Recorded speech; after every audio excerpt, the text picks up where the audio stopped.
everyone, how are you? Let us continue our chapter 7 of class 9th. In the previous video of this chapter, we have discussed about congruent figures, congruent triangles, and especially about corresponding parts of the congruent triangles. And in this video, we will talk about some congruency criteria, some rules for the congruent triangles. So let us have a look on the definition of congruent triangle. What does congruent triangles mean? Two triangles are said to be congruent if they are having all the corresponding sides are equal and three angles are also equal to their corresponding angles. So let us understand in the diagram. These are two triangles and they are just overlapping each other, means they are congruent. Like if I take the copy of this triangle and I just try to overlap on the first one, so it will be like this. So clearly you can see that point A is corresponding to point B, or you can say angle B is corresponding to angle Q this one, okay. B is corresponding to angle Q and C is corresponding to angle R, as these are overlapping each other.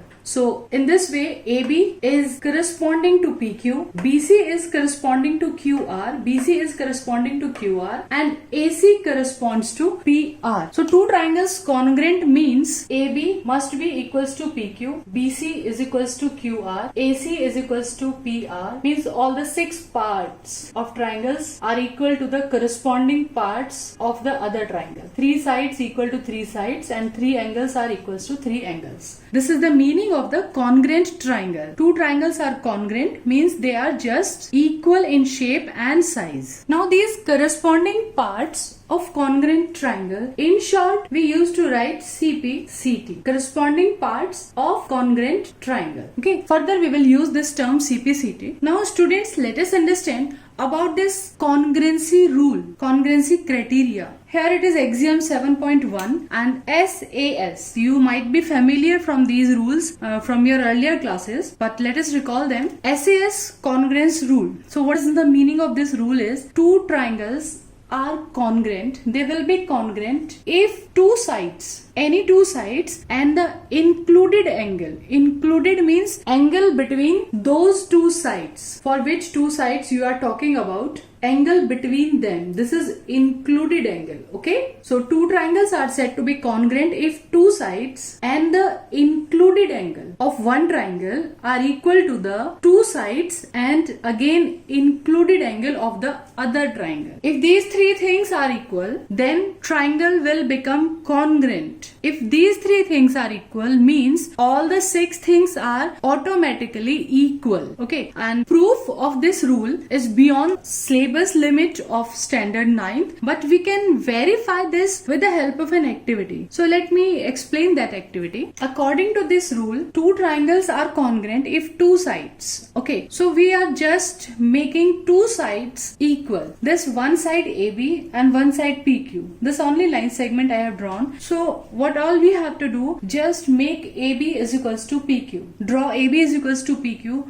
Whatever the length you wish to take, you can. For suppose I am taking it 5 cm and just take this also 5 cm. These two sides we are making equal. And another side AC we are making equal to PR. Okay, AB we have drawn equal to PQ, AC draw equals to PR, and the included angle means angle between these two sides. This also we have to construct equal. Angle A is equals to angle P. Only three things we are taking equal initially, and you can take the length of AC and PR as you wish, but this time I am taking it like 3.5 centimeter. Okay, this also I am taking 3.5 centimeter, and any convenient angle, let us take it 60 degree. You can draw any angle, 50 degree, 45 degree, any of the angle you can draw, but the condition is two sides AB should equals to PQ, AC is equals to PR, and included angle A, included angle P we have drawn equal. These dimensions are not important. You can take any length,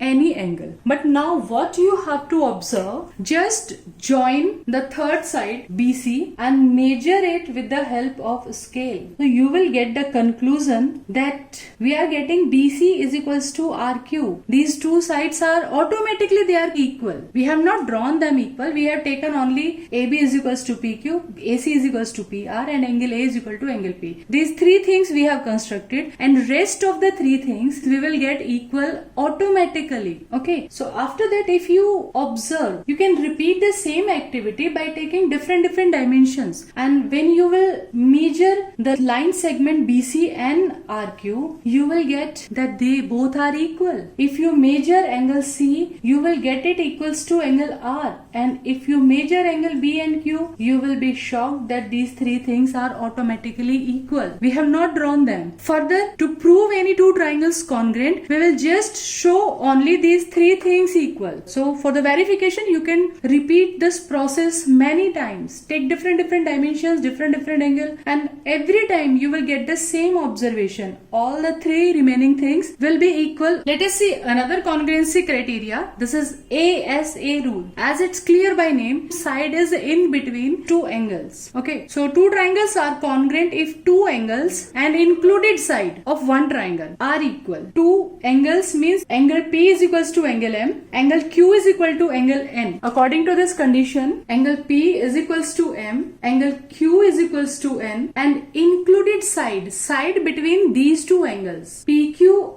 and MN. Notice one thing, this word included is very important. If the side is included, PQ, MN, the included one, then only these two triangles will be congruent. So these rules we will follow in the exercise questions to prove triangles congruent. Further, to prove triangle congruent, we will not take 6 things. Only these 3 things are sufficient. Two angle and included side. These are sufficient to show the triangles congruent. In the same way, SAS rule, two sides and included angle. Only these 3 things are sufficient to prove the triangles congruent. Students, there is one more congruency rule which is derived from this rule only. In fact, in this rule, two angles of a triangle are equal to another two angles of the triangle, and by the use of angle sum property, if two angles are equal, let us take in this example. For suppose I am taking this 40 degree, here also it is 40 degree, okay, and this angle 60 degree in this triangle and 60 in this triangle also. So what can we say about the third angle?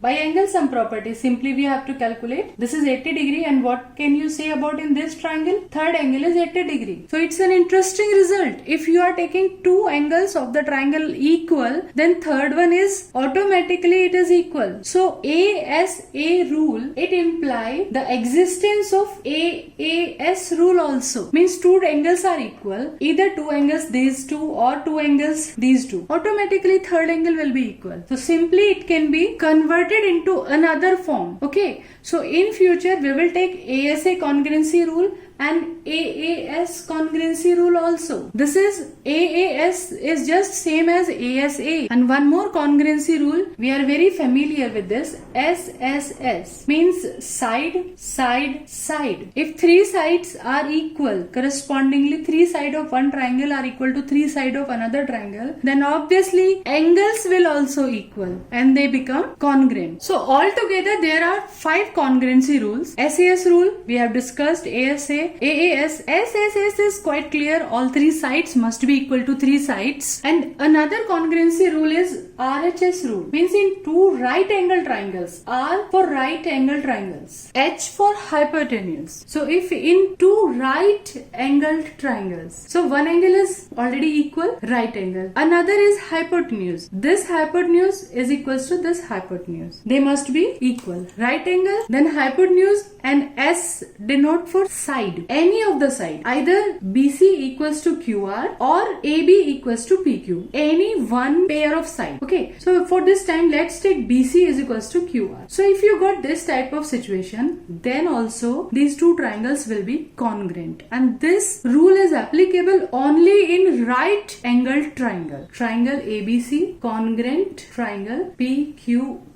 If we show that angle B is equals to Q is equals to 90 degree, they must be right angle, and hypotenuse AC is equals to PR, and other side BC is equals to QR or AB is equals to PQ. Any one pair, either this or this, any one of the other side other than hypotenuse, it must be equal. If you got these three things equal, then by RHS rule, right angle, hypotenuse, side, triangles become congruent. So this is all about the congruency rules. So students, I will suggest you that make the concept of these congruency and congruent triangles, make it very clear from the beginning. And in our next video, we will discuss some questions of exercise 7.1. Till then, stay tuned, enjoy life, enjoy maths, as it's easy.